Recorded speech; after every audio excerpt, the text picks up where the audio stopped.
कौन सा है पता है आपको? बताओ सबसे श्रेष्ठ दान क्या है? ज्ञान का दान। किसी को ज्ञान देना। ज्ञान देना मतलब ऐसा नहीं कि वो, कई लोग तो मजाक में बोलते हैं ये तो ज्ञान ही बांटता रहता है, ऐसे नहीं। ज्ञान का दान मतलब किसी भटके हुए को कुछ समझा करके उसके भटकाव को रोकना, ये बहुत बड़ा दान माना जाता है। आपने उसको ज्ञान दिया, आपने उसको बचाया, आपने उसको कुछ समझाया। और ये बात हम नहीं कह रहे हैं, गोपियां कहती हैं गोपी गीत में, तब कथामृतम तप्त जीवनम कविभिरीडितम कल्मषापहम् श्रवणमङ्गलम् श्रीमदाततम् भुवि गृह्णन्ति ते भूरिदा जनाः। गोपियां कहती हैं इस संसार में सबसे बड़ा दानी यदि कोई है तो देखो, हम अपनी प्रशंसा नहीं कर रहे हैं, पर आपको जानकर के आश्चर्य होगा कि संपूर्ण श्रीमद् भागवत में वक्ताओं की प्रशंसा केवल एक ही बार की गई है, और वो भी ब्रज की गोपियों ने की है। वक्ताओं की प्रशंसा नहीं है, सब जगह श्रोताओं की महिमा, श्रोताओं की प्रशंसा, श्रोताओं का यश। वक्ताओं की केवल एक जगह प्रशंसा है, और वो है गोपी गीत में। और इतना ही नहीं, गोपी गीत में गोपियां प्रशंसा करती हैं और फिर अगला गीत गाया भ्रमर गीत, उसमें फिर गालियां भी देती हैं वक्ताओं को। गोपियां कहती हैं त्रिलोकीनाथ को शब्द की पुड़िया में बांध करके सबको दान कर देते हैं ये वक्ता, सबसे बड़े दानी हैं। ब्रह्मांड नायक को शब्दों में बांध करके सबको दे देते हैं। बिना वैकुंठ के, बिना वृंदावन के, बिना अयोध्या के, बिना सरयू तट के, बिना यमुना तट के श्री कृष्ण का साक्षात्कार करा देते हैं वक्ता, सबसे बड़े दानी गोपियां कहती हैं। सबसे बड़ा दान क्या है? आप कथा सुनते हैं, कथा सुनने के बाद जब जाएं तो जो कथा में नहीं आए उनको जाकर के सुना दो कि आज हम क्या सुन के आए या हमने क्या प्राप्त किया। लेकिन एक बात याद रखिएगा, शास्त्रों में 10 नामापराध बताए गए, अपराध जो भक्तों को नहीं करने चाहिए। उनमें से एक अपराध पता है क्या है? जो व्यक्ति ठाकुर जी के यश को नहीं समझ पाता उसके सामने यश सुनाना। जो ठाकुर जी पे भरोसा नहीं करता, ठाकुर जी का मजाक उड़ाता रहता है या आध्यात्मिकता की खिल्लियां सी उड़ाता रहता है, उसके सामने जाकर के कथा की प्रशंसा करना, अपने गुरु की प्रशंसा करना, भगवत तत्व की वार्ता करना और फिर उसके द्वारा उपहास होना, यह एक अपराध है। इसलिए पहले योग्यता पहचान लीजिए, सामने वाला योग्य हो तो ही सुनाओ। वक्ताओं को बहुत अपराध लगे हुए होते हैं क्योंकि इतने श्रोता आते हैं कथा में। जरूरी नहीं है सब एक ही भाव के हों, कई लोग अलग अलग भाव के भी आते हैं, तो निश्चित है वक्ता को अपराध लगता है उसका। इसीलिए कई बातें मंच से नहीं कही जाती, स्थान देख करके, श्रोता देख करके, समय देख करके फिर सुनाया जाता है।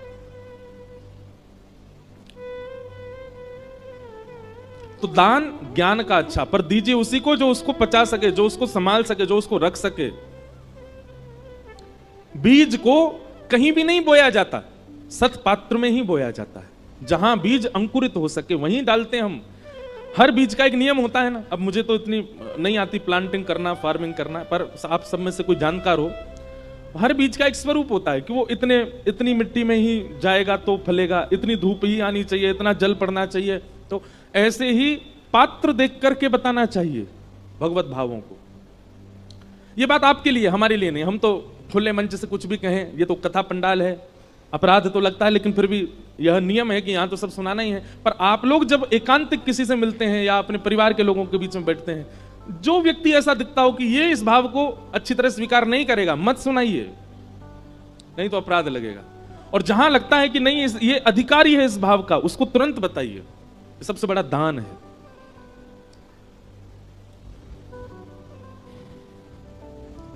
तो दान श्रेष्ठ कौन सा? ज्ञान का। अच्छा, ज्ञान का दान भी श्रेष्ठ क्यों है? क्योंकि दान वह श्रेष्ठ माना जाता है जो किसी को दिया गया तो जिसको दिया गया है उससे कभी खत्म ना हो, सदा उसके पास रहे और बढ़ता रहे, वो दान श्रेष्ठ माना जाता है। धन का, अन्न का, वस्त्र का, आदि आदि वस्तुओं का ये दान बढ़ता नहीं है, घटता है। कन्यादान भी विशिष्ट दान माना जाता है। क्यों? क्योंकि वह कन्या जाकर के एक परिवार का वर्धन ही करने वाली है।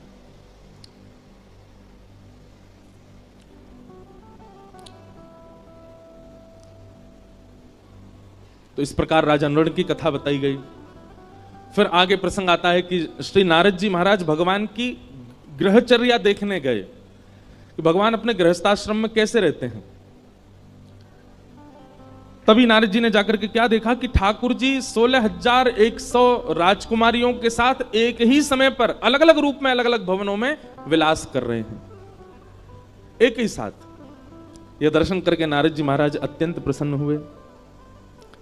तत्पश्चात भगवान की नित्यचर्या बताई गई, ठाकुर जी की दिनचर्या कैसी है। सुबह भगवान ब्रह्म मुहूर्त में उठ जाते हैं। अच्छा एक बात सुनो, हमारा तो सिस्टम डामाडोल हो चुका है। अब कथाएं करते करते और भाग दौड़ में हमारा कोई नियम नहीं रह गया। अब सब उल्टे सीधे हो गए हैं, पर आप लोग संभालो। जिस व्यक्ति को, लिख लीजिएगा इस बात को, ठाकुर जी का जीवन में कभी साक्षात्कार करना हो, वो ब्रह्म मुहूर्त में उठना प्रारंभ कर दे। सूर्य उदय से पहले रात्रि जा रही है, उस काल में उठ करके और अपना प्राणायाम आदि, स्नान आदि करके और ध्यान निश्चित करे भगवान का। और यदि वो धाम निवासी है, लाइव में भी जो वृंदावन के लोग सुन रहे हैं कथा, प्रातःकाल ब्रह्म मुहूर्त में उठ करके स्नान करके चले जाओ, यमुना जी के तट पर जाकर के परिक्रमा करो। हमको बिहारी जी के गोस्वामी जी एक हैं हमारे बड़े, ठाकुर जी की खूब सेवा करते हैं, उन्होंने मुझको बताया, वो लाला तो एक सूत्र बता के जा रहा हूं। मैंने कहा बताओ महाराज जी। बोले काऊ देना ऐसा नियम धारण कर लियो, जब तू ब्रज में रहवे लग जाए। अब तो हम रहते ही नहीं, हम दुनिया ब्रज में बस रही, हमारी कथा सुन के हम ही ब्रज से बाहर हैं। अब तो ये हालत हो गई है कि ब्रज जाने के लिए हमको ब्रज में कथा करनी पड़ती है तो हम ब्रज जा पाते, नहीं तो ब्रज से बाहर ही रहना पड़ता है। पर हमारे पूज्य श्री मलुकपीठ वाले महाराज जी को हमने एक बार निवेदन किया, मैंने महाराज जी कथाएं तो बहुत हो गई पर ब्रज छूट गया। तो महाराज जी कहते नहीं आप ऐसा मत कहिए। मैंने कहा तो महाराज जी? बोले आप जहां जाते हैं वहीं ब्रज प्रकट हो जाता है। बोले वक्ता जहां जाते हैं, कथा सुनाते हैं, ब्रज की लीला कहते हैं, वो ब्रज ही प्रकट हो जाता है। तो बोले आपको ब्रज आने की आवश्यकता नहीं, ब्रज तो आपके संग ही रहता है। तो मन को फिर आराम हुआ, शांति हुई।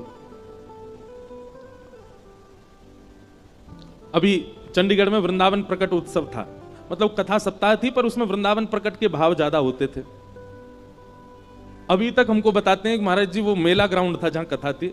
अब लोग बाग वहां जो नित्य नियमित कथा सुनते थे, वो वहां से अपने दफ्तर, ऑफिस, कॉलेज कहीं भी जाते हैं, रुक करके वहां उस स्थान को प्रणाम करते हैं, वहां की रज लगाते हैं, बोले वृंदावन है, यहाँ कथा हुई।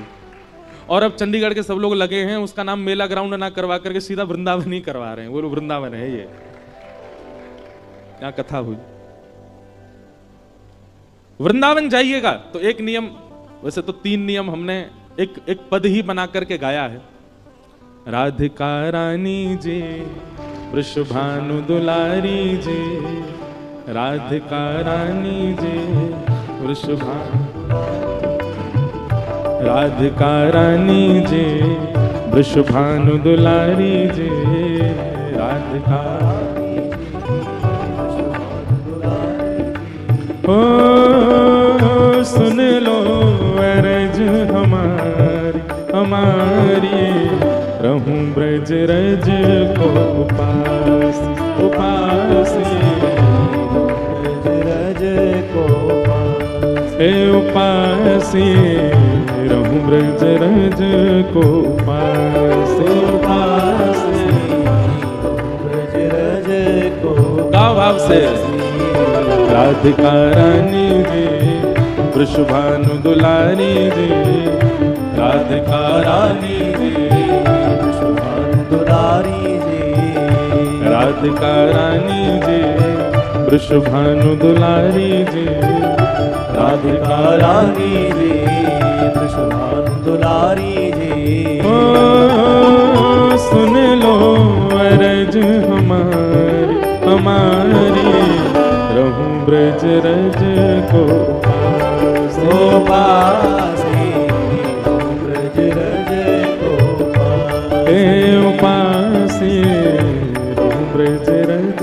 को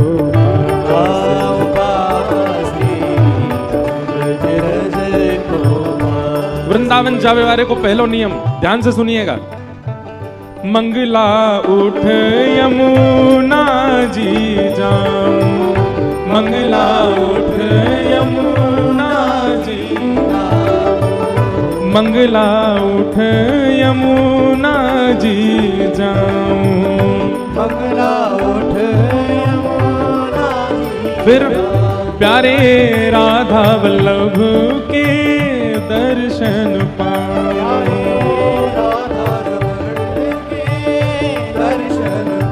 प्यारे राधा वल्लभ के दर्शन पाऊं, प्यारे राधा रमण के दर्शन पाऊं। वृंदावन जाइएगा, चाहे जितने लेट सोए हैं रात को, ब्रह्म मुहूर्त में उठ जाओ। मंगला के समय सोना नहीं है वृंदावन में। यमुना जी जाइए, यमुना जी को प्रणाम करो और सीधे राधा वल्लभ जी की मंगला आरती करिए। राधा वल्लभ के दर्शन पाऊं, राधा वल्लभ के दर्शन पाऊं। कृपा अभिलाषी जी राधा रानी जी, कृपा अभिलाषी जी राधा रानी जी, ओ कृपा अभिलाषी जी कीरत सुत प्यारी जी, कृपा अभिलाषी जी कीरत सुत प्यारी जी। ओ सुन लो अरज हमारी हमारी, रहूं ब्रज रज को भाव पासी, रहूं ब्रज रज को हे उपासी, रहूं ब्रज रज को बोल वृषभानु दुलारी की।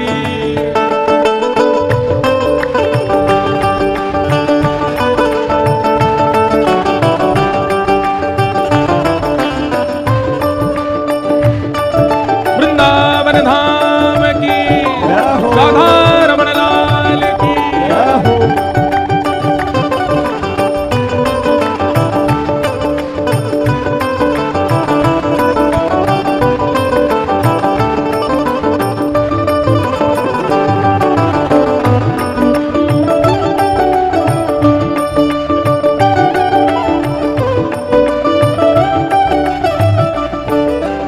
तो पहलो नियम कहा है, मंगला में उठ करके यमुना जी के दर्शन करने हैं। और दूसरा नियम कहा है, होटल पे नहीं खाना, रेस्टोरेंट में नहीं खाना, दुकानों पे नहीं खाना है। तो ब्रजवासिन के मधुकर पाऊं, ब्रजवासिन के मधुकर पाऊं। हे ब्रजवासिन के मधुकर पाऊं, ब्रजवासिन के मधुकर पाऊं। प्यारे राधा रमण संग नैन मिलाऊं, प्यारे राधा रमण संग नैन। ये उपाय कृपा करके एक बार करिएगा। बहुत बालक करते हैं, हम हर कथा में कहते हैं, सब जाके वृंदावन में ये करते हैं, पर एक भूल करते हैं। क्या? हमारे घर से ही मधुकरी मांगते हैं। हमारी मैया बड़ी परेशान, रोज के 200-300 बालक आते हैं, बोलो मधुकरी दो। इसमें एक नियम और सुनो, मधुकरी उस ब्रजवासी के यहां से पानी है जो आपका परिचय का नहीं है। परिचित के यहां मांगने में क्या है, वो तो थाली में लगा के दे देगा आपको। अपरिचित के यहां जाओ, डोर बेल बजाओ, गेट खटखटा दो, भीतर से ब्रजवासी निकल के आए, कहा है भैया कहां से आए हो? भोपाल से आए हैं। क्या बात है? आपके घर में जो कुछ भी बना हो थोड़ा सा हमको दे दीजिए, मधुकरी दीजिए। आप कहोगे ये कैसे संभव है, हमारी कोई इमेज नहीं है, हम किसी के घर जाके मांगेंगे? अरे भैया, ये वृंदावन है, ये भोपाल नहीं है, ये इंदौर नहीं है, ये मध्य प्रदेश नहीं है, ये वृंदावन है जहां ठाकुर जी स्वयं चोरी करके पाते हैं, हम तो मांग के पा रहे हैं। ठाकुर जी तो खिड़कीन से घुस घुस के चोरी करके खा जाए ब्रजवासिन के। और एक बात सुनिए, हिमालय की तपस्या का फल, हरिद्वार के यज्ञ का फल, प्रयागराज के स्नान का फल हमारे वृंदावन के ब्रजवासी के मधुकरी के समान है। आप मधुकरी पाओ, और मधुकरी पाने के बाद ब्रजरज लगा के यमुना तट पर जाके नेत्र बंद करके बैठना, आपको एक क्षण के लिए शामा शाम दिखेंगे, निश्चित दिखेंगे।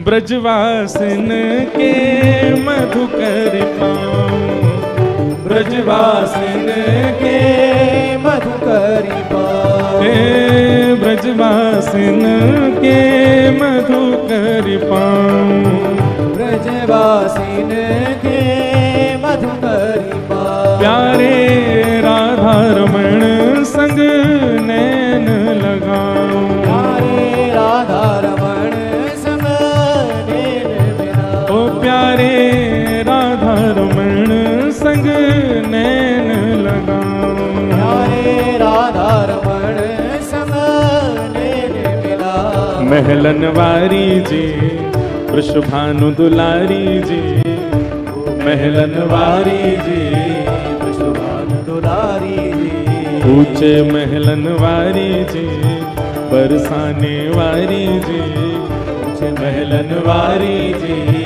बरसाने वारी। हे श्यामाजू ओ सुन लो अरज हमारी हमारी, रहूं ब्रज रज को उपास, ओ पासी रहूं ब्रज रज को पासी, हे उपासी रहूं ब्रज रज को उपास, हे उपास करताल बजा के गाओ जय हो।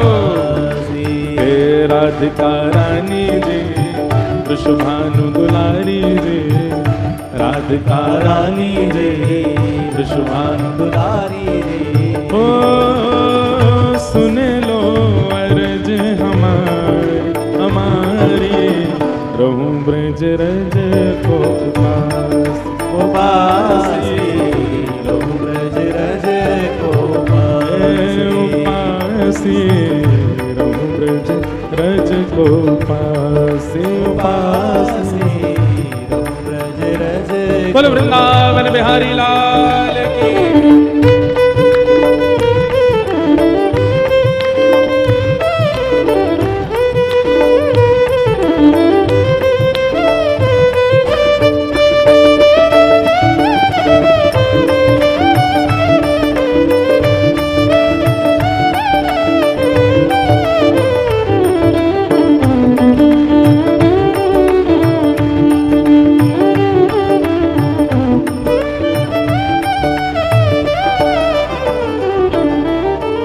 पहलो नियम मंगला में उठवे को, दूसरो नियम ब्रजवासिन के घर की मधुकरी पावे को, और तीसरो नियम रसिक जनन की सेवा पाऊं, रसिक जनन की सेवा पाऊं, ब्रजवासिन की सेवा पाऊं, ब्रजवासिन की सेवा पाऊं, प्यारे कुंज बिहारी के दर्शन पाऊं, प्यारे कुंज बिहारी के दर्शन पाऊं, प्यारे बांके बिहारी के दर्शन पाऊं, प्यारे बांके बिहारी के दर्शन पाऊं। जैसे हमारे ब्रज में ना बहुत संत रहते हैं, वो किसी से कभी कोई याचना नहीं करते, कुछ मांगते नहीं।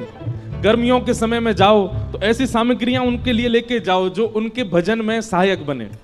जैसे हम कभी कभी गिरिराज जी में भयंकर गर्मी होती है तो ग्लूकोज बांट के आते हैं सारे संतों को कि वो पान करें, उससे उनको लाभ मिले। हमारे ब्रज में गिरिराज जी में ऐसे संत 3-3 परिक्रमा गिरिराज जी की रोज लगाते हैं। 21 किलोमीटर की एक परिक्रमा 3 परिक्रमा लगाते हैं। उनको कभी मोजा दिया है, कोई वस्त्र दिया है, कोई सामग्री दिया, और कुछ नहीं तो उनके पास बैठ करके थोड़ी देर चरण सेवा कर आए, उनके वचनामृत सुने आए, बैठ करके बस उनके थोड़ी देर भाव श्रवण कर लिए। यही रसिक जनों की सेवा है, ब्रजवासियों की सेवा है। रसिक जनन की सेवा पाऊं, रसिक जनन की सेवा पाऊं, प्यारे बांके बिहारी संग दर्शन पाऊं, प्यारे बांके बिहारी जी के दर्शन पाऊं, ओ प्यारे बांके बिहारी के दर्शन पाऊं, प्यारे बांके बिहारी के दर्शन पाऊं। कृष्ण मनोहारिणी जी रास विलासिनी जी, कृष्ण मनोहारिणी जी रास विलासिनी जी, कृष्ण मनोहारिणी जी, रास विलासिनी जी, कृष्ण मनोहारिणी जी, रास विलासिनी जी। ओ सुन लो अरज हमारी हमारी, रहूं ब्रज रज को पासी, रहूं ब्रज रज को हे उपासी, रहूं ब्रज रज को उपासी,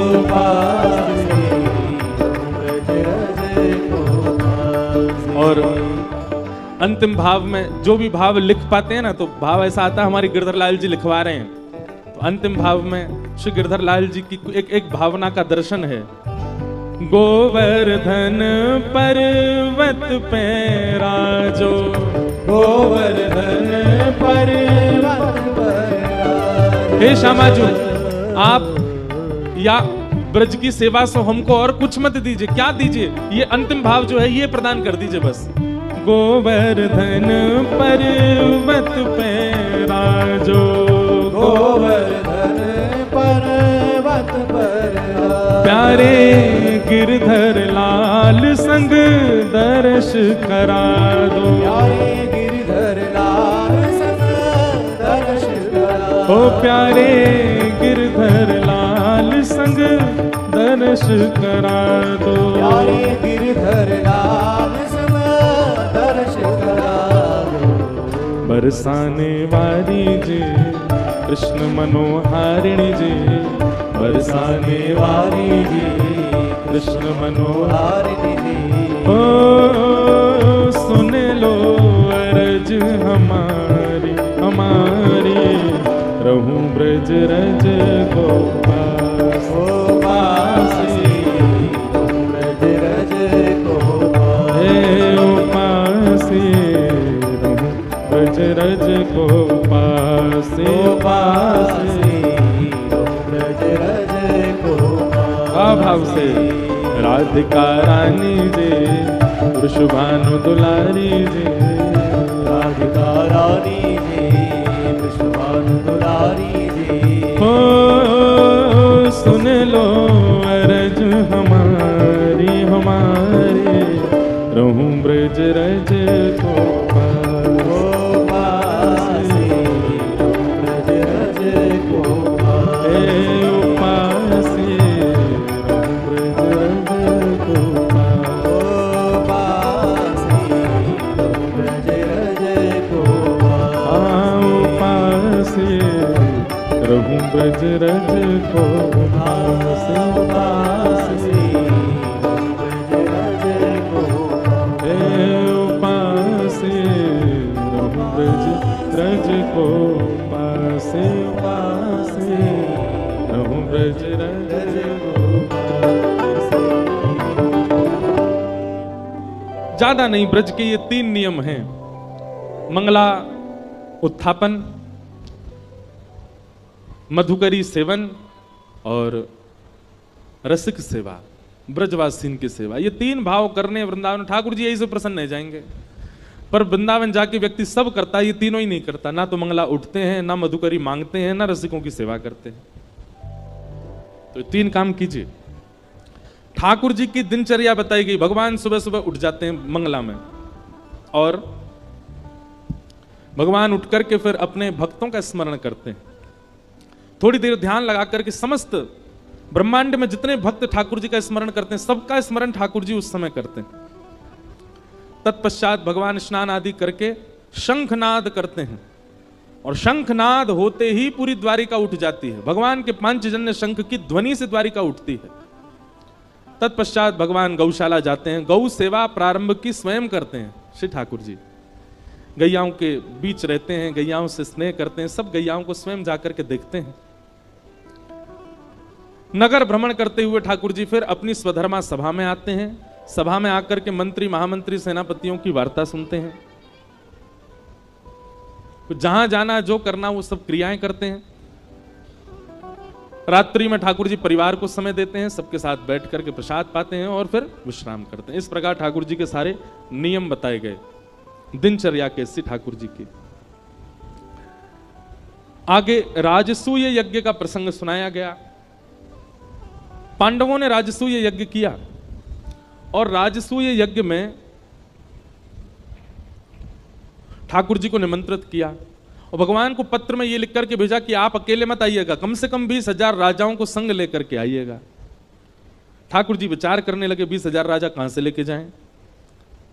तभी जरासंध जिसने मथुरा पर चढ़ाई की थी, एक प्रकार से भगवान के नाना लगते हैं जरासंध। क्यों? क्योंकि कंस के ससुर जी हैं जरासंध, तो मामा के ससुर जी भी नाना ही लगते हैं।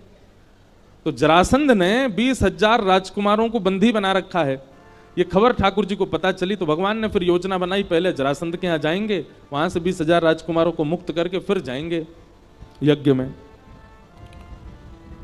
भगवान अपने साथ अर्जुन और भीम को लेकर के जरासंध के यहां गए। मगध नरेश बिहार के राजा हैं जरासंध। जरासंध सामान्य नहीं था, 10,000 हाथियों का बल था जरासंध में, जिसको भगवान ने 17 बार हराया और 18वीं बार रण छोड़ करके भगवान द्वारिका भाग गए थे मथुरा से। क्यों भागे थे?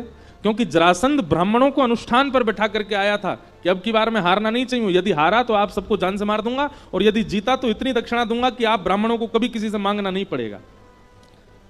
तो ब्राह्मणों के हित के लिए भगवान रण छोड़ करके भाग गए।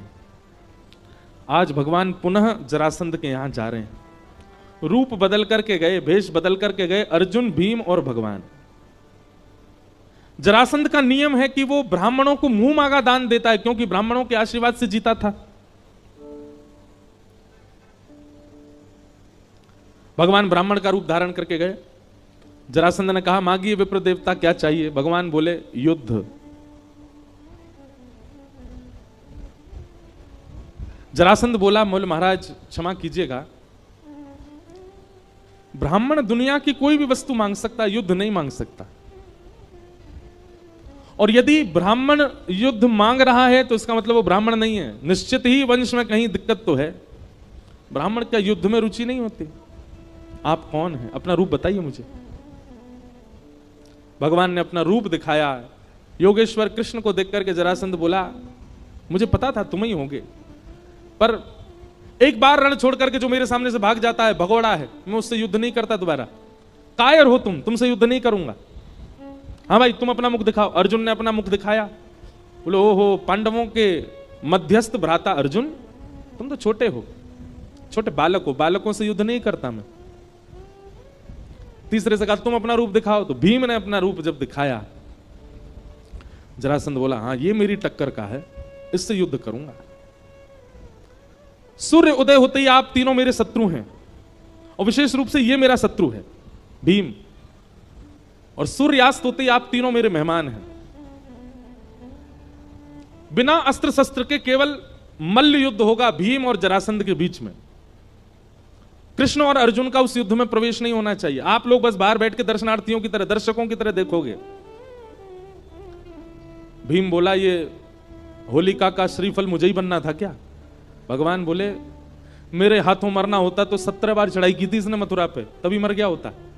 इसकी मृत्यु तेरे हाथ ही है भीम, चिंता क्यों करता है? मैं हूं ना तेरे साथ, अर्जुन है ना, हम दोनों हैं, तेरे को जिता के लेके जाएंगे। रात्रि में सो गए। सुबह सूर्य उदय होते ही दरवाजे खटखटाने लगे सैनिक। बोले, सूर्य उदय होने में कुछ क्षणों की देरी है, युद्ध भूमि में आ जाओ, जरासंध महाराज आने वाले हैं। भीम तैयार होकर के गया। भगवान बोले, चिंता मत कर, तू युद्ध कर, हम बैठे हैं ना। जरासंध सामान्य नहीं था। जैसे ही सामने भीम आया, जरासंध ने एक मुष्टिक प्रहार किया, एक मुष्टिक में ही भीम मूर्छित हो गया, तारे दिख गए उसको, उठ ही नहीं पाया।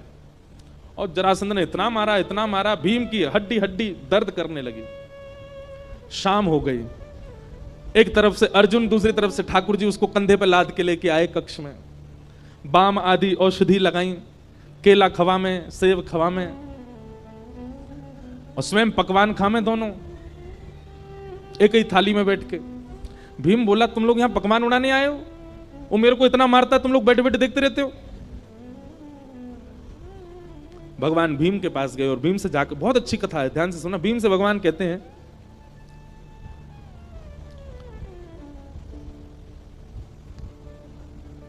भीम तुम युद्ध करने जाते हो एक बार भी मेरी ओर नहीं देखते, एक बार तो देखा करो। क्या पता मैं कुछ संकेत बता दूं। अब मेरा तो युद्ध भूमि में प्रवेश नहीं है ना, मैं तो बाहर ही बैठूंगा, मेरी ओर देखा तो करो कभी कभी। भीम बोला ठीक है देखूंगा। अब इसका आध्यात्मिक अर्थ क्या है? जरासंध है मैं और आप सब जीवात्मा, भीम है मैं और आप सब जीवात्मा, और जरासंध है हमारे कर्म। हम सूर्य उदय होते ही अपने कर्मों से युद्ध प्रारंभ कर देते हैं। हम सबका युद्ध चालू हो जाता है सूर्य उदय होते ही। रात्रि में हम सब लोग विश्राम में रहते हैं, पर हम जैसे लोगों के रात में भी चलते रहते हैं युद्ध। पर एक सामान्य रूप से रात्रि में सब विश्राम में जाते हैं। रात्रि कोई किसी को तंग नहीं करता। कोई कार्य बिगड़ भी जाता है तो हम लोग कहते हैं अभी सो जाओ, सुबह देखते हैं उठ के। हमारा युद्ध ही सूर्योदय के साथ प्रारंभ हो जाता है, संसार के साथ। भगवान कहते हैं इस बीच में कभी कभी मेरी ओर देख लिया करो, मेरी ओर दृष्टि डाल लिया करो।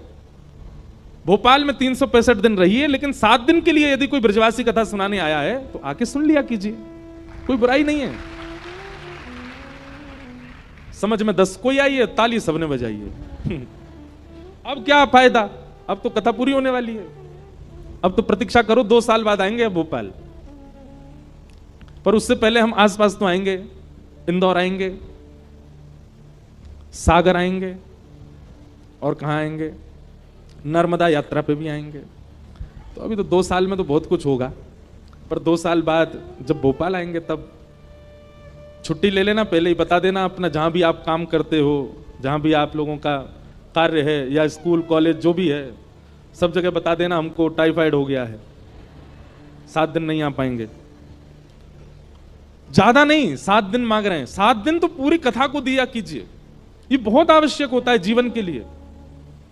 आप सब लोग युद्ध कर रहे हैं अपने कर्मों से। अभी बस ये 1 घंटा बाद आप सबका युद्ध शुरू हो जाएगा, फिर लड़ोगे। 7 दिन जब तक कथा चल रही थी तब तक ये लग रहा था कि थोड़े युद्ध थमे हुए हैं, थोड़ा हमारे जीवन के युद्ध जो हैं, जो इतने ज्यादा आक्रमण भीष्म पितामह की तरह बाणों की सैया पर लेटे रहते हैं हम लोग, लेकिन 7 दिन के लिए थोड़ी राहत लगती है। अभी फिर शुरू हो जाएगा 4-5 बजे से आप सबका वही संसार का सब क्रम। इसलिए जब कभी भी कथा हो, हमारी नहीं किसी की भी हो भोपाल में, अगर अच्छे वक्ता हैं जिनके वचनामृत से कुछ परिवर्तन। अच्छा एक बात और सुनिए, वक्ता के वचन सुनकर के वक्ता नहीं ठाकुर जी प्रिय लगने चाहिए, ऐसी कथाएं सुना करो।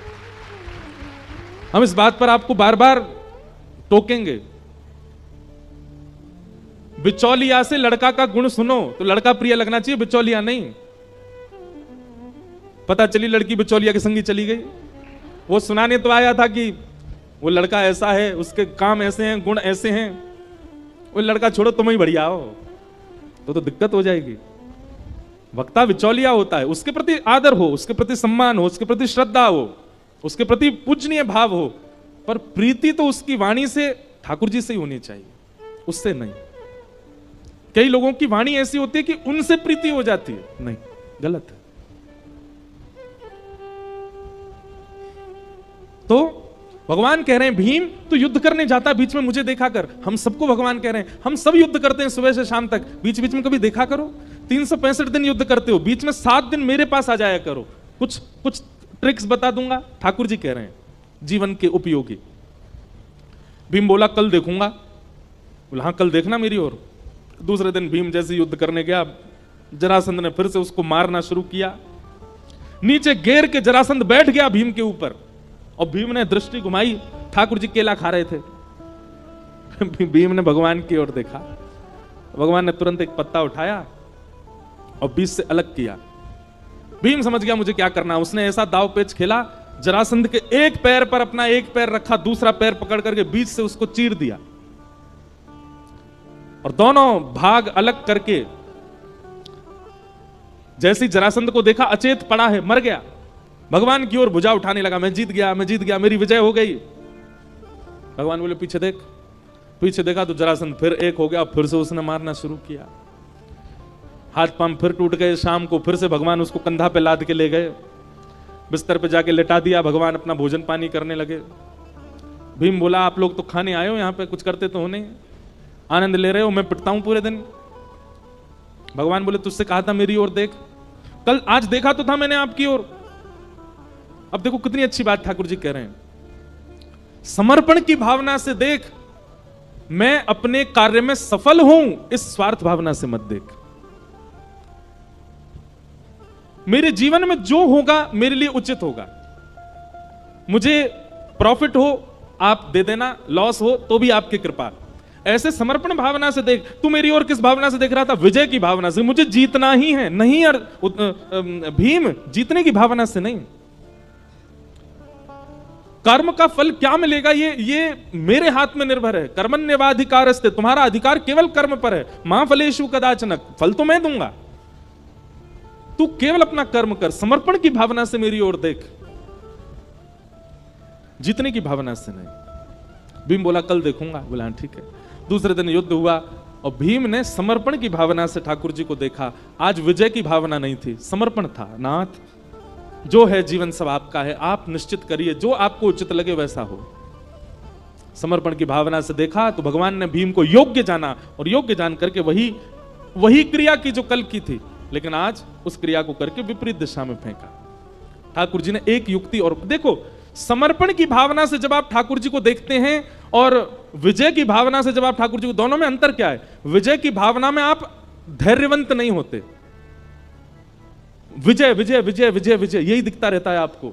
लेकिन जब आप समर्पण की भावना से देखते हैं तो आपका चित्त शांत होता है, आपका चित्त धैर्यवंत होता है। और धैर्यवंत होकर के जब आप जाते हैं तो ठाकुर जी शायद कुछ और युक्ति देना चाह रहे हैं, वो आप ग्रहण कर पाते हो।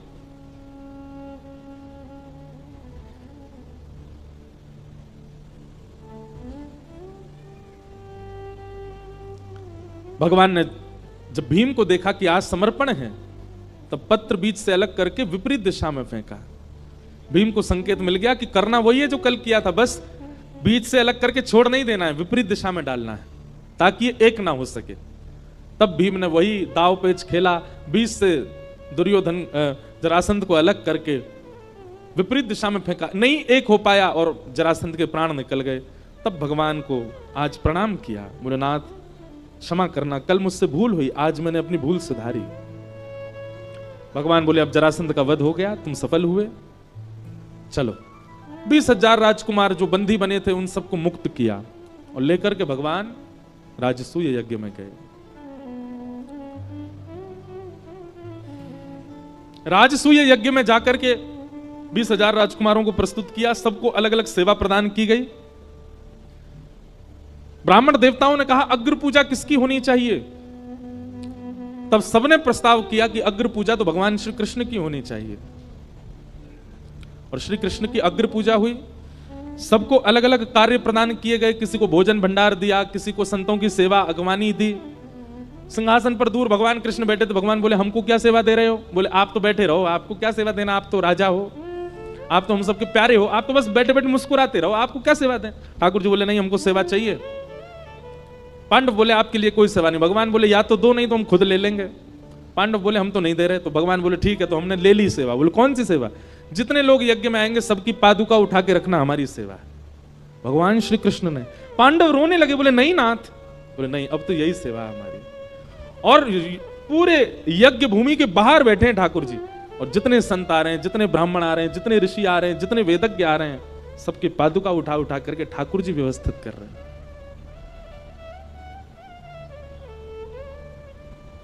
बंधुओं, भगवान श्री कृष्ण के आप भक्त हो तो कुछ कुछ लक्षण ठाकुर जी जैसे भीतर आने चाहिए। और ठाकुर जी का कोई लक्षण आए चाहे ना आवे, एक लक्षण तो आना चाहिए। क्या? दीनता। ठाकुर जी बहुत दीन है। नीचे बैठने में, झुकने में, दीन बनने में ठाकुर जी को बिल्कुल संकोच नहीं होता, नेक में ही हो जाते हैं। आज का व्यक्ति दीन होना भूल गया है, वो दीन नहीं बन पाता। उसको पद प्रतिष्ठा और पदवी की इतनी ज्यादा इच्छा होती है कि वो उससे परे जा ही नहीं सकता। त्रिलोकीनाथ हैं भगवान, ब्रजवासियों के डांट खा लेते हैं, ब्रजवासियों के कहने से उखल पे बंध जाते हैं। सुदामा को अपने सिंहासन पर बैठा करके स्वयं नीचे बैठ जाते हैं। राजसूय यज्ञ में जाकर के सबकी पादुका उठाने की सेवा ले लेते हैं। कितने दीन हैं ठाकुर जी। भृगु ऋषि के पाद प्रहार को अपनी छाती पर सह लेते हैं। ऐसे नाथ अगर आप तिलक लगाते हैं, तुलसी माला पहनते हैं, कथा नियमित रूप से सुनते हैं, तो कम से कम अपने अंदर दीनता लेकर के आइए। ठाकुर जी का कुछ तो गुण लाइए अपने अंदर। ठाकुर जी बहुत दीन है। और दीनता चित्त में आना, तो दीनता जब चित्त में आती है तो साथ में एक वस्तु और लेकर के आती है। क्या? दीनता जिसके चित्त में होगी उसी के चित्त में ही प्रेम होगा। जो दीन नहीं है ना, उसके अंदर प्रेम नहीं हो सकता। जो अपने आप को पद युक्त मानता है, प्रतिष्ठित मानता है, ऐसा व्यक्ति प्रेम नहीं कर पाता। प्रेम करना भी दीन व्यक्ति जानता है।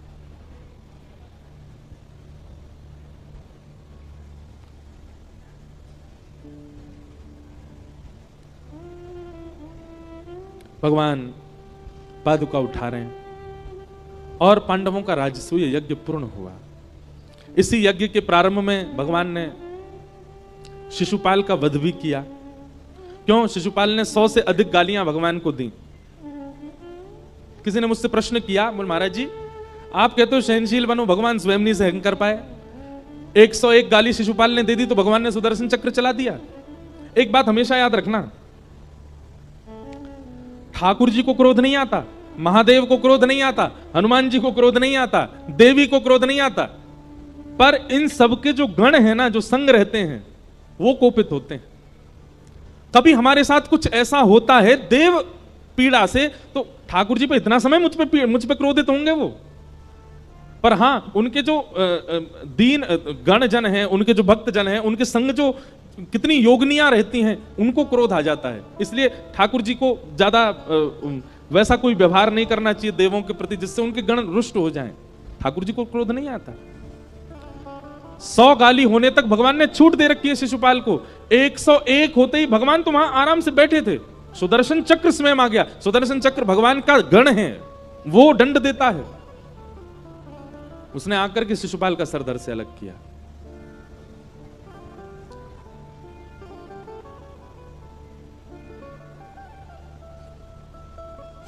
इस प्रकार राजसूय यज्ञ हुआ।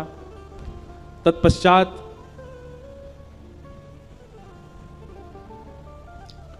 कुरुक्षेत्र में सूर्य ग्रहण के समय सब ब्रजवासी और सब द्वारिका वासियों का मिलन हुआ। भगवान के ब्रज से जाने के लगभग 100 से भी अधिक वर्ष बाद ब्रजवासी ठाकुर जी से मिले। कैसे मिले? वो प्रसंग भी बहुत करुण है, पर मैं थोड़ा ही स्पर्श कर देता हूं।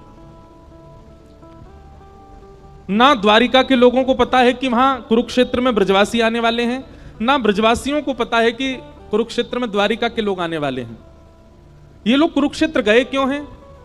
क्योंकि एक ऐसा सूर्य ग्रहण का काल पड़ा था कि उस सूर्य ग्रहण में यदि ब्रह्म सरोवर, कुरुक्षेत्र में सरोवर है ब्रह्म सरोवर, उसके किनारे बैठ करके यदि यज्ञ अनुष्ठान आदि किए जाएं तो उसका करोड़ गुना पुण्य होता था। तो इसी भावना से द्वारिका के लोग कुरुक्षेत्र के लिए बढ़े।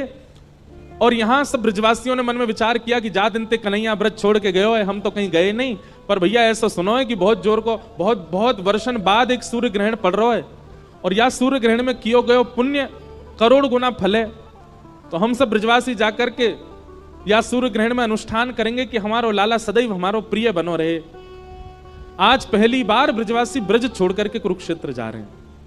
पर कैसा विधि का विधान, कैसा समय का संयोग कि वहां द्वारिकाधीश पहले ही पहुंचे हुए हैं। ब्रजवासियों ने जाकर के अपना शिविर बसाया, तंबू लगाए। तभी उनको खबर मिली कि हमारो लाला कन्हैया यहां आयो भयो है। ब्रजवासी सब रुदन करने लगे, संकुचित हो गए कि जाएं कि नहीं जाएं। भैया हमने सुनिए पहले मथुरा को राजा बनो, और फिर मथुरा से जाकर के समुद्र के बीच सोने की नगरी बनाई है बहुत बड़ी द्वारिका, वहां को राजा बन गो हमारो लाला।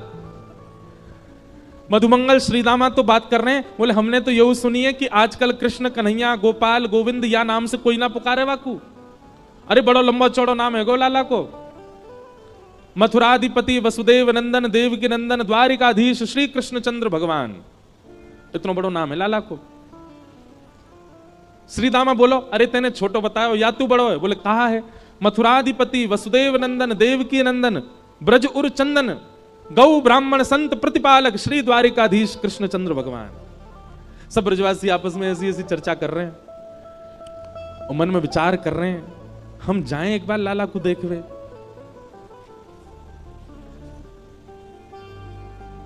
और सब ब्रजवासी नंद बाबा के पास गए, बोले बाबा लाला आयो भयो है कुरुक्षेत्र में, हमारी तो हिम्मत ना है रही वाकू देखवे की, मन तो बहुत है रो बाबा, प्राण निकरवे से है रहे, लेकिन आप यदि हमारे संग चल दोगे तो नेक बल मिल जाएगा। लाला अब तो बहुत बड़ो राजा बन गए, पासते तो मिलेगो नहीं, लेकिन बाबा आपकी कृपा से कोई खिड़की ते हमको दिख जाएगा, वाकू देख तो लेंगे, इतने वर्ष बाद कैसो दिखे, कैसो है गयो। अब नंद बाबा बोले ना भैया, मन तो मेरो भी है, चलो सब लोग चलें, जाके लाला को दर्शन करके आवे। यशोदा मैया, नंद बाबा, सब गोपियां, ब्रजवासी सब गए। यहां द्वारिका के शिविर में क्या हो रहा था?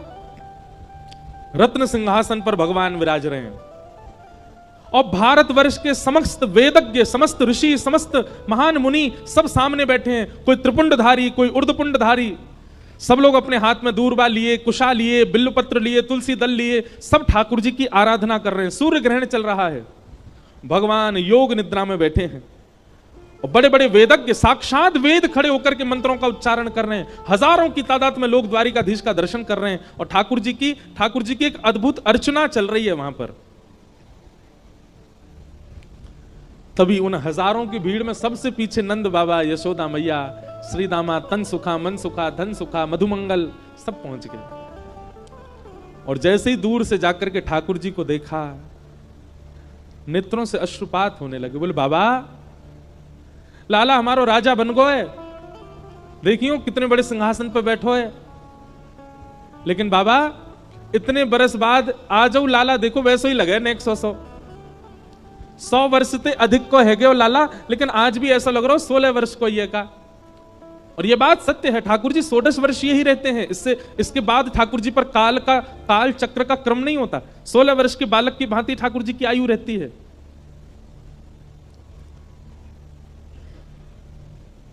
तभी किसी ने ब्रजवासियों को देख लिया, उद्धव जी को बताया। उद्धव जी महाराज तो ब्रजवासियों के पहले ही दास बन चुके थे। उद्धव जी महाराज तुरंत गए और योग निद्रा में बैठे भगवान के कर्ण रंध्र के समीप जाकर के कहा, ठाकुर जी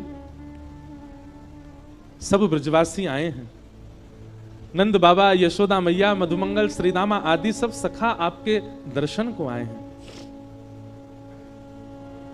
जिस योग निद्रा से वेद ध्वनि भी भगवान को उठा नहीं पाती है,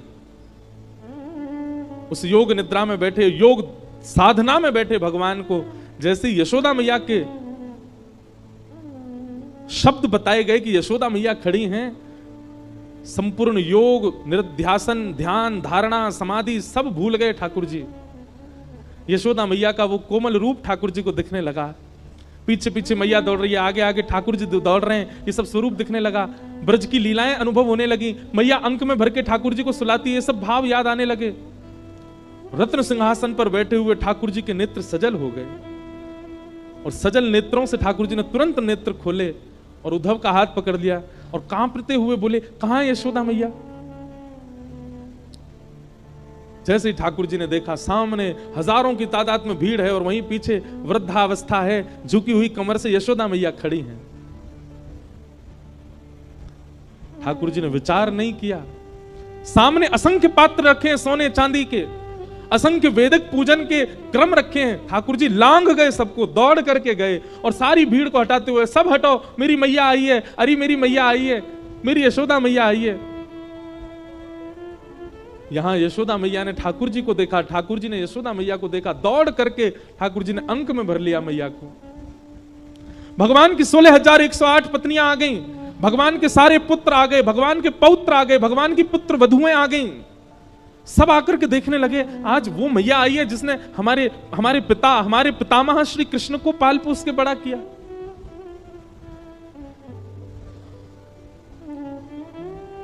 मैया के एक एक अंग को ठाकुर जी छू छू करके अपने हृदय से लगा रहे हैं और बार बार रुदन करते करते मैया को अंक में भर लेते हैं।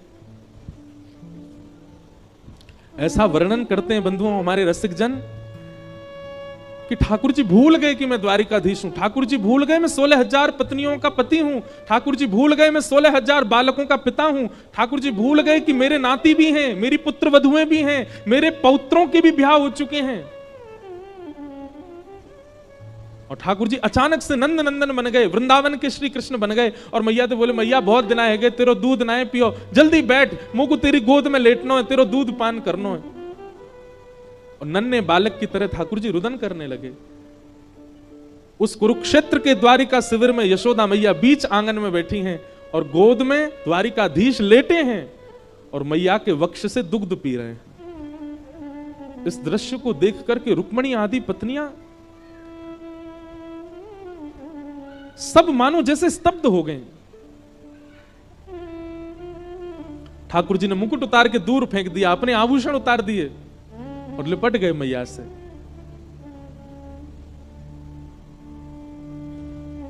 जैसे तैसे भगवान थोड़े संभले, मैया की गोद में ही बैठे हैं और मैया से कह रहे हैं, मैया एक बात पूछूं? हाँ लाला बोल। मैया मैं गैया चरावे जायो करतो और जब लौट के आतो आवे में यदि नेको विलंब है जातो तो मेरी मैया व्याकुल है कि पूरे गोकुल को अधर कर देती। मैया मुझको बोलनी नहीं चाहिए पर मैं तुझसे एक बात कह रहा हूं, जादना में ब्रज छोड़ के गयो, मुझको सबन की नाय पतो पर मुझको एक बात बताओ कि यशोदा मेरे वियोग में जीवित नहीं रह पाएगी। मुझको पता ना रोज यूं लगो करती कि मेरी मैया यशोदा तो अपने प्राण त्याग देगी। अरे जो मैं गैया चरा के नेक विलंब से आ तो इतनी व्याकुल है जाती, मैं दिखूंगा नहीं तो अपने स्वयं जीवित कैसे रहेगी मैया। पर आज तो को देख करके मुझ को बहुत सुख मिलो, लेकिन कहीं एक प्रश्न भी मन में उठो कि मैया मेरे वियोग में तू जीवित कैसे है? कहीं तेने दूसरा लाला तो ना बना लियो कोई? मैया वृंदावन में कोई दूसरा लाला तो ना आ गयो जाए तेने मेरे हक को प्रेम दे दियो? सब गलती मेरी, मैं ब्रज छोड़ के गयो, सब बातन को मैं स्वीकार करूं मैया, पर या को उत्तर मुझको देना पड़ेगा तो है कि मेरे वियोग में यशोदा जी कैसे रही है? मोकू तो तेरे प्रेम पे प्रश्न है रो मैया। यशोदा मैया ठाकुर जी को कह रही है, लाला तू भी बहुत चतुर है, पहले तो प्रेम कर गए हो और प्रेम करके फिर हमें छोड़ के चलोगे और आज हम जीवित हैं तो यह बात पे प्रश्न उठा रहे हो कि हम जीवित क्यों हैं तेरे वियोग में? वाह लाला, सांची पूछे लाला तो जादना तू गयो वही दिना हमारे प्राण निकरवे वारे, पर तू ऐसी लीला करके वृंदावन में गयो कि वो लीला हमारे चित्त में बैठी है, जा लीला की वजह से हमारे प्राण नहीं निकर पाए। हम जब जब प्राण निकारवे को मन में विचार करते तेरी कोई लीला दिख जाती।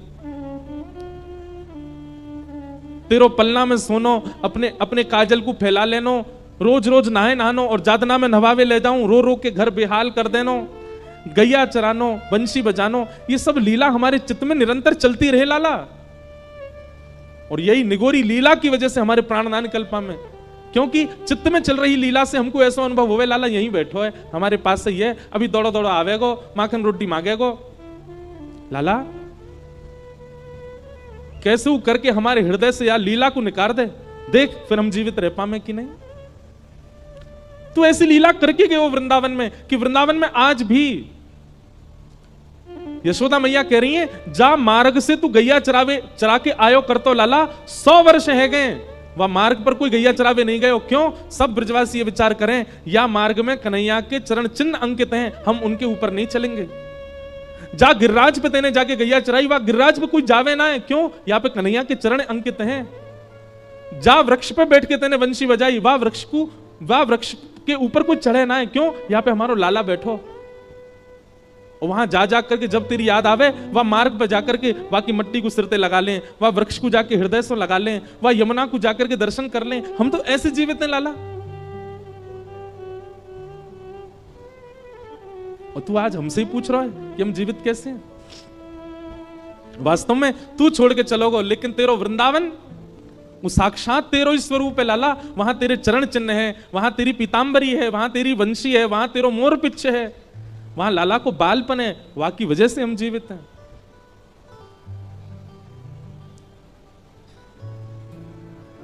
ठाकुर जी ग्रहण में अनुष्ठान कुछ नहीं हुआ। ठाकुर जी यशोदा मैया की गोद में बैठे हैं, मैया को बार बार हृदय से लगा रहे हैं, नंद बाबा को हृदय से लगा रहे हैं, सब ब्रजवासीन को हृदय से लगा रहे हैं।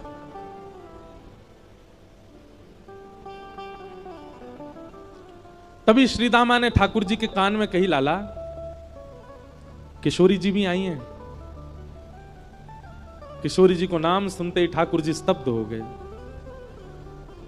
और ठाकुर जी समय पाकर के ब्रज के शिविर की ओर गए अकेले, और श्री किशोरी जी के शिविर के बाहर जाकर के घुटनों पर बैठ गए। तभी किशोरी जी ने ललता विशाखा आदि सखियन से कही, बोले कि ऐसा क्यों लग रहा हो कि द्वार पर कन्हैया बैठे हैं। ललता विशाखा बोली, आपको कोई भ्रम भयो है, वो काय को आएंगे, उनको तो अनुष्ठान चल रहा है। बोले नहीं, अभी अभी व्यार चली, वायु चली, और वह वायु में सुगंधी श्री कृष्ण की आ रही है, देखो तो बाहर जाके। तभी द्वार पर जाकर के देखे तो श्याम सुंदर हाथ जोड़ के नेत्रों से नीर बह रहे हैं, बैठे हैं।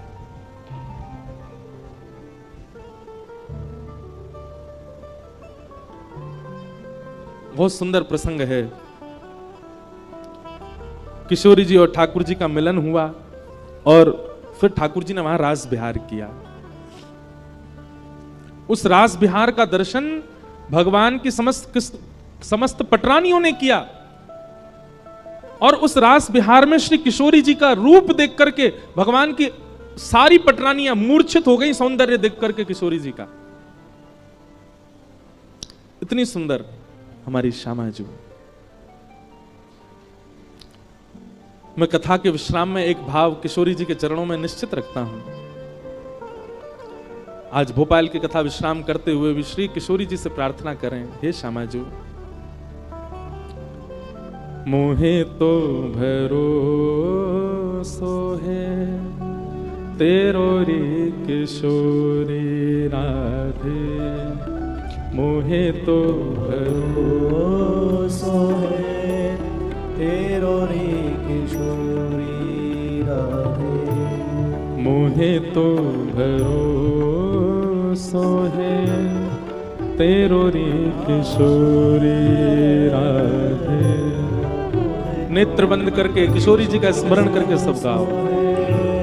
तेरो रे किशोरी राधे, मोहे तो भरोसो है तेरो री किशोरी राधे, मोहे तो भरोसो है तेरो री किशोरी राधे, मोहे तो भरोसो है तेरो री किशोरी राधे, मोहे तो भरोसो है तेरो री किशोरी राधे, मोहे तो भरोसो है तेरो री किशोरी राधे, मोहे तो भरोसो है तेरो री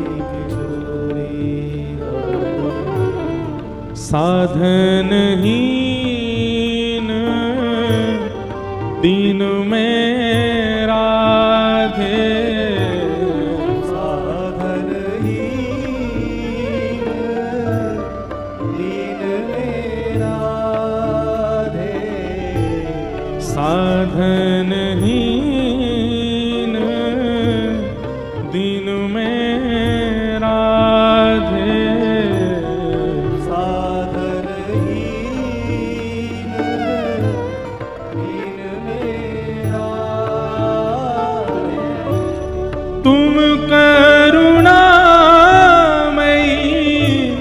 प्रेम अगाधे,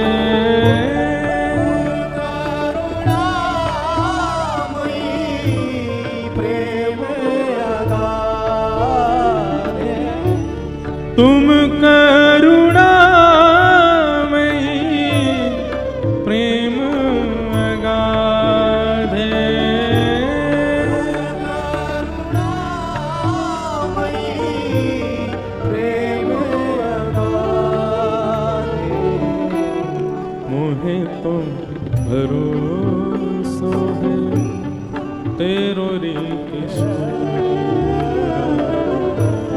मोहे तो भरोसा है तेरो रे किशोरी राधे। हमारे ब्रजवासी कहते हैं किशोरी जी से, मुक्ति भुक्ति ना मांगत केवल, मुक्ति मुक्ति ना मांगत केवल। हमें मुक्ति नहीं चाहिए, भुक्ति नहीं चाहिए, केवल एक बात चाहिए किशोरी जी, मुक्ति भुक्ति ना मांगत केवल, मुक्ति मुक्ति ना मांगत फिर क्या चाहिए? अपनो जान संभालो किशोरी राधे, अपनो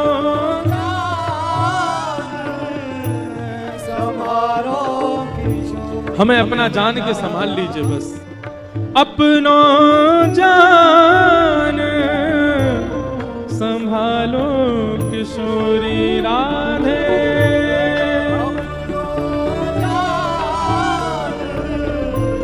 संभालो किशोरी राधे। मोहे तो भरोसा है तेरो रे किशोरी राधे, मोहे तो भरोसा है तेरो रे किशोरी राधे। हाँ तेरो रे किशोरी तेरो रे किशोरी ओ तेरो रे किशोरी राधे। तेरो रे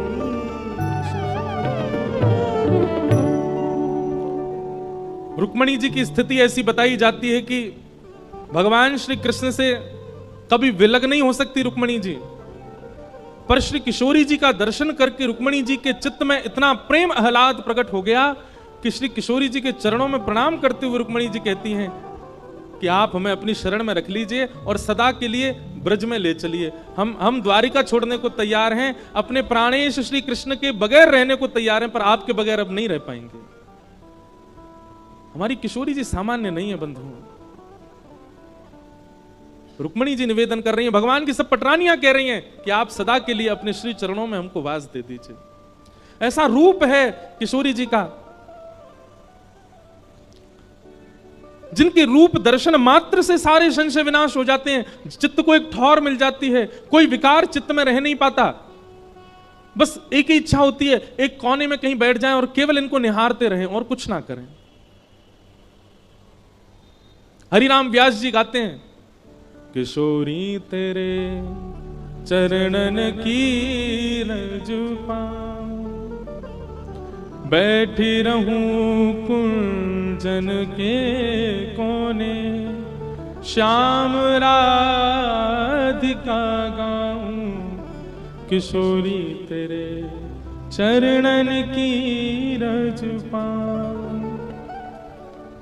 जारज को ब्रह्मादिक तरसत, सूरज शीश चढ़ाऊं, व्यास स्वामिनी की छवि निरखूं, विमल विमल यश गाऊं, किशोरी तेरे चरणन की रज पाऊं।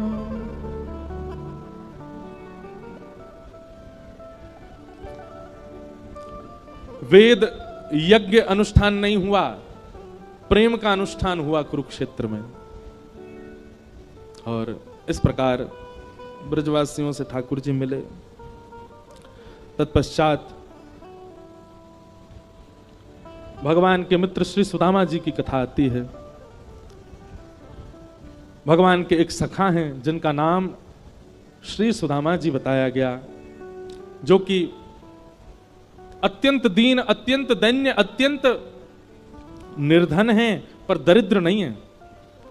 दरिद्र किसको कहते हैं बंधुओं? असंतोषी व्यक्ति को दरिद्र कहा जाता है। सुदामा जी जैसा संतोषी कोई नहीं है। दरिद्र किसको कहते हैं? जितना मिला उसमें जो संतुष्ट ना रहता हो उसको दरिद्र कहा जाता है। सुदामा जी दरिद्र नहीं है।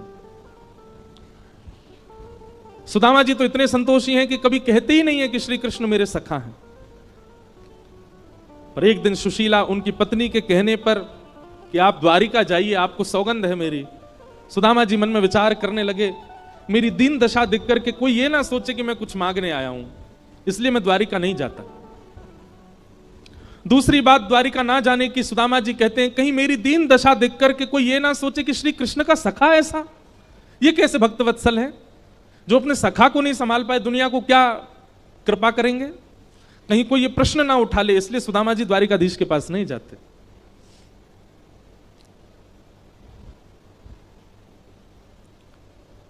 प्रेम में स्थिति गोपनीय रखी जाती है। जो प्रेमी अपनी स्थिति का बहुत चिल्ला चिल्ला करके बखान कर देता हो वो प्रेमी नहीं होता। मैंने तुम्हारे लिए ऐसा किया, मैं तुम्हारे लिए ये सहता हूं, मैं ये सब प्रेम में नहीं होता। प्रेम में सह लिया जाता है चुप रह करके। ठाकुर जी से शिकायत करने वाले कभी ठाकुर जी से प्रेम नहीं कर सकते। ठाकुर जी से प्रेम करने वाले अपने जीवन में आई हुई विषमताओं को भी सह लेते हैं, लेकिन ठाकुर जी से कभी नहीं कहते। सुदामा जी ने कुछ नहीं कहा, कभी नहीं कहा, सब सहते हैं। और क्षमा करना, जहां सहा ना जा रहा हो वो स्वार्थ है, प्रेम नहीं है। प्रेम में तो सहा जाता है। और सुदामा जी अकेले नहीं सह रहे हैं, सुदामा जी की पत्नी भी सह रही है, सुदामा जी के बच्चे भी सहते हैं। और सुदामा जी सबको सहने की शक्ति प्रदान करते हैं, सहो, पर ठाकुर जी से नहीं कहेंगे।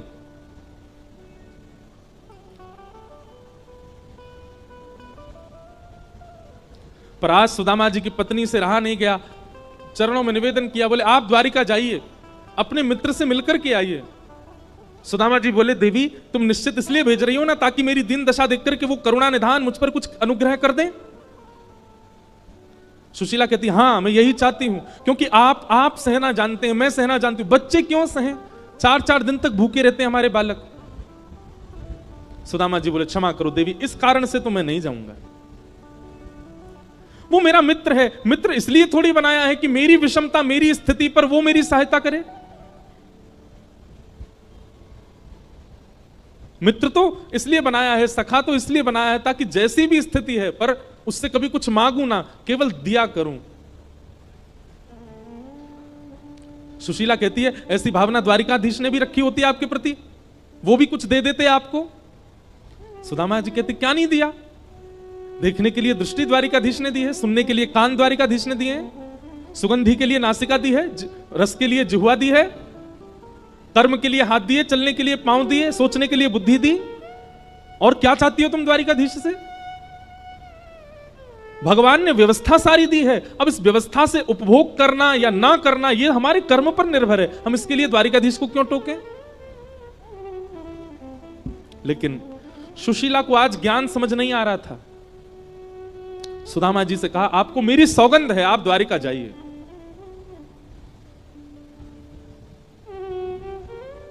सुदामा जी महाराज गुरुकुल में मिले थे ठाकुर जी को, और गुरुकुल के बाद आज पहली बार द्वारिकाधीश का दर्शन करने जा रहे हैं, वो भी सुशीला ने सौगंध दी इसलिए।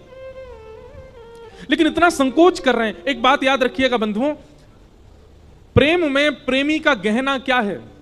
संकोच। अगर वो संकोच नहीं करता है कुछ भी कहने में, बताने में, बोलने में, तो भी प्रेम में कहीं ना कहीं चूक है। जिससे हमारा अति प्रेम होता है उसके सामने संकोच भी होता है। वो बात अलग है। व्यवहार जगत में हम कहते हैं अब तो हम मित्र हैं, अब संकोच की कैसी बात, अरे अब तो तुम हमारे परिवार के हो, अब संकोच की कैसी बात। पर नहीं, संकोच गहना है मानव का, थोड़ा तो चित्त में होना चाहिए। सुदामा जी निकल पड़े मित्र के दर्शन को। पत्नी ने कहा बेटी के घर, मित्र के घर, वैद्य के घर और गुरु के घर खाली हाथ नहीं जाते, कुछ लेके जाइए।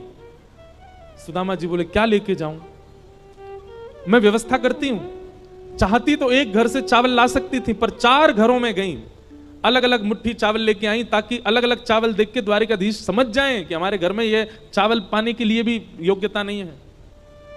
पत्नी का पूरा भाव यही है कि द्वारिकाधीश को हमारी स्थिति पता चले, और सुदामा जी का पूरा भाव यह है कि कहीं से भी द्वारिकाधीश को मेरी स्थिति ना पता चल जाए। प्रेम सच्चा कौन सा, जिसमें स्थिति छुपाई जाती हो। लेकिन पत्नी के सौगंध पर वाद्य होकर के चले गए, द्वारिका पहुंचे, द्वारपालों से जाकर के निवेदन किया। जाते ही परिचय क्या दे रहे हैं सुदामा जी, मेरी तन की स्थिति देख करके, मेरे वस्त्र देख करके, मेरी दीनहीन अवस्था देख करके आप लोग ये बिल्कुल मत सोचिएगा कि मैं कुछ मांगने के लिए आया हूं, पर आपको जानकर के आश्चर्य होगा कि आपके द्वारिकाधीश कृष्ण मेरे विद्यालय में पढ़ते थे और हम दोनों साथ पढ़े हैं। वे मेरे घनिष्ठ मित्र हैं, मेरे सखा हैं। मैं बहुत वर्षों बाद उनके दर्शन करने को आया हूं। मेरा नाम सुदामा है। आप जाकर के उनको निवेदित कर दीजिए, और कदापि यदि वो कहीं व्यस्त हों तो आप दूर से मुझे दर्शन करा दीजिए। मैं दर्शन करने आया हूं, मैं दर्शन करके चला जाऊंगा। द्वारपालों ने भीतर जाकर के भगवान श्री कृष्ण को, ठाकुर जी प्रसाद पा रहे थे, सब पत्नियां व्यंजन लेकर के खड़ी हैं, भगवान प्रसाद आरोग रहे हैं। द्वारपालों ने जाकर के कहा, क्षमा करें भगवान, द्वार पर एक दीनहीन से ब्राह्मण आए हैं, तन की स्थिति ज्यादा उचित नहीं, पैरों में छाले पड़ चुके हैं, शरीर ऐसा है कि एक एक हड्डी आप गिन सकते हैं, तन पर 2 वस्त्र पहने, दोनों वस्त्र भी फटे उधरे हुए हैं, देखने में तो याचक लगते हैं, पर बार बार मना कर रहे हैं कि मैं कुछ मांगने नहीं आया हूं। अपने आप को आपका बचपन का सखा बता रहे हैं, आप दोनों विद्यालय में साथ पढ़े हैं। उन्होंने अपना नाम सुदामा बताया है। भगवान कवल तोड़ करके मुख की ओर ले जा रहे थे, सुनते जा रहे थे, और जैसे ही कवल समीप आया तभी कहा, उन्होंने अपना नाम सुदामा बताया। ठाकुर जी वहीं रुक गए। सुदामा जी आए हैं द्वार पर, मेरे सखा सुदामा आए हैं। जी नाथ, सुदामा जी आए हैं, और तुम उनको द्वार भी छोड़ आए, भीतर नहीं लेके आए। द्वारिकाधीश दौड़ पड़े द्वार की ओर। मंत्री, सेनापति, महामंत्री, पत्नियां सब पीछे दौड़ रही हैं। ऐसा कौन आ गया जिसके लिए भोजन छोड़ के भागे? मुख्य द्वार पर दीनहीन से सुदामा जी खड़े हैं। ठाकुर जी ने कस करके हृदय से लगा लिया। रुदन करते हुए सुदामा जी के श्री अंग को भिगो दिया ठाकुर जी ने। द्वारिका के लोग इस दृश्य को देख करके भावुक हो गए। दीनहीन सा एक ब्राह्मण आया और ठाकुर जी उसको इतना प्रेम दे रहे हैं। भगवान ने इतना कस के हृदय से लगाया सुदामा जी को कि कभी कभी तो बीच में ऐसा अनुभव होने लगा था कि कहीं सुदामा जी ठाकुर जी में विलीन ना हो जाएं। बार बार सुदामा जी को देखते हैं, फिर हृदय से लगाते हैं। इस प्रकार ठाकुर जी ने सुदामा जी पर अनुग्रह किया। अपने रत्न सिंहासन द्वारिका की गद्दी पर लाकर के बिठा करके भगवान ने, देख सुदामा की दीन दशा, करुणा करके करुणा निधि रोए, पानी परात को हाथ छुयो नहीं, नैनन के जल सो पग धोए। सुदामा जी के चरणों को एक परात में रख के भगवान ने अपने नेत्रों के अश्रुओं से उनके चरण धोए। पूरी द्वारिका आज भावुक हो गई है सुदामा जी के आगमन से। सब सुदामा जी के चरणों में दंडवत प्रणाम कर रहे हैं। आपने हमारे द्वारिकाधीश को इतना भावुक कर दिया। आप जैसे सखा हैं हमारे द्वारिकाधीश के। सुदामा जी महाराज भगवान श्री कृष्ण का अति प्रेम प्रस्तावित हुआ। भगवान ने अनुग्रह किया। सुदामा जी वापस गए तो बड़े बड़े महल बन चुके थे। सुदामा जी ने पत्नी से कहा, तुम महलों में रहो, मैं तो वन में जाके भजन करूंगा। पर तभी ठाकुर जी एक रूप से प्रकट हो गए और कहा, यदि महल में मैं संग रहूं तो यहां भजन करोगे? सुदामा जी बोले, आप संग रहोगे तो रहूंगा। सुदामा जी को आश्वासन भगवान ने किया, एक रूप से सदा हम आपके साथ महल में रहेंगे, आप यहीं रह के भजन करो। और इस प्रकार सुदामा जी पर कृपा करके भगवान ने अनुग्रह किया। बोलो भक्तवत्सल भगवान की। आगे बंधुओं, यदुवंशियों को श्राप लगा। भगवान के मना करने पर भी भगवान के पुत्रों ने जाकर के संतों का अपमान किया, जिसके कारण यदुवंशियों को श्राप लगा और लड़ते झगड़ते सारे यदुवंशी आपस में मर गए। बलराम जी महाराज अपनी लीला पूरी करके क्षीर सागर में प्रवेश कर गए। भगवान ने उद्धव को ज्ञान उपदेश प्रदान किया और ज्ञान उपदेश के उपरांत ठाकुर जी एक वटवृक्ष के नीचे बैठे थे। तभी एक भेलिया ने बाण ठाकुर जी के श्री चरणों में मारा। भगवान ने कहा सब मेरी इच्छा से हो रहा है। वैकुंठ से विमान ठाकुर जी को लेने के लिए आया था, भगवान ने उस भेलिया को ही विमान में बैठा करके भेज दिया। उद्धव ने ठाकुर जी से कहा, नाथ अब आपकी लीला पूरी हो रही है, हम आपके बगैर कैसे जिएंगे। उद्धव जी महाराज को ठाकुर जी ने कहा, उद्धव मेरी ओर देखो। उद्धव ने भगवान की ओर देखा और भगवान एक दिव्य ज्योति में परिणित हो गए। 7 बार आकाश में भ्रमण करते हुए तिरोधाय प्रविष्टोयम श्रीमद् भागवतार्णवम, श्रीमद् भागवत रूपी ग्रंथ में ठाकुर जी प्रविष्ट हो गए। और उद्धव से कहा, उद्धव कलिकाल में मेरी प्राप्ति, मेरा अनुभव करना हो तो भागवत जी की शरण में जाना। इसी भागवत का विस्तारीकरण श्री वेदव्यास जी महाराज करेंगे और श्री शुकाचार्य जी के माध्यम से जन जन तक, घर घर तक इसको पहुंचाया जाएगा। चतुश्लोकी भागवत भगवान का रूप हुआ। उद्धव जी महाराज ने प्रणाम किया। उद्धव जी बद्रिकाश्रम प्रस्थान कर गए। अर्जुन ने जाकर के समस्त पांडवों को बताया कि भगवान लीला पूरी करके चले गए। पांडवों ने परीक्षित को राज्य गद्दी पर बिठाया। पांडव स्वर्गारोहण में चले गए। परीक्षित को 7 दिन में मरने का श्राप लगा, जिसके कारण सुखदेव जी से उन्होंने कथा श्रवण की। आज 7वां दिन था। परीक्षित ने अनेक प्रश्न किए, सबका उत्तर श्री सुखदेव जी ने उनको प्रदान किया। अंत में श्री शुकाचार्य जी परीक्षित और समस्त श्रोताओं को प्रणाम करके व्यासपीठ से प्रस्थान कर गए। तक्षक सर्प ने आकर के परीक्षित जी का स्पर्श कर दिया, जिससे उनका 5 भौतिक शरीर जल करके राख हो गया। उनकी दिव्य चेतना एक विमान में विराजमान होकर के भगवत धाम को प्रस्थान कर गई। बोलो भागवत महापुराण की। अनेक प्रसंग सुनाए गए। मार्कंडेय ऋषि का भाव था कि मुझे प्रलय का दर्शन करना है। भगवान ने उनको प्रलय का दर्शन कराया। सब जल निमग्न हो गया, सब नष्ट हो गया। केवल एक पत्र के ऊपर नन्हे से गोपाल जी तैर रहे हैं। करार बिंदेन पदार विंदम मुखार बिंदे विनवेशयंतम वटस्य पत्रस्य पुटे शयानम बालम मुकुंदम मनसा स्मरामि। श्री कृष्ण गोविंद हरे मुरारे, हे नाथ नारायण वासुदेव। जिह्वे पिबस्वामृतमेतदेव, गोविंद दामोदर माधवे।